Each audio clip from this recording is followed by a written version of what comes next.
अरे कुरान हमें निकलवा लेने जितनी कुरान रखी है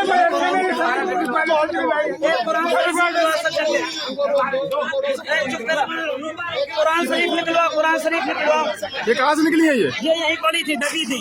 ये तोड़ा गया, वहाँ से निकली है ये? यहीं से निकली है। तोड़ा ये वहाँ से निकली। हमें हमारा घर गिरा दिया जाए, हमें जान संवार दिया जाए, हमारी बेइज्जती बर्दाश्त नहीं होगी। बेइज्जती यहाँ नहीं की जा साहब ये खुला यहाँ पे पड़ी है, दबी सब लगाया गया है इन्हें। उसके लिए तो हम लोग नहीं, जब ये पता था ये मदरसा है सर, जब ये पता थी मदरसा तो मौका नहीं देना चाहिए कि आप सामान अपना निकाल लो। शांति बनाए रखो बेटा।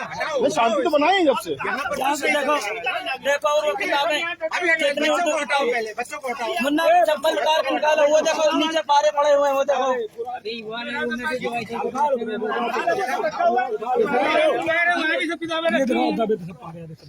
शांति रखो यार।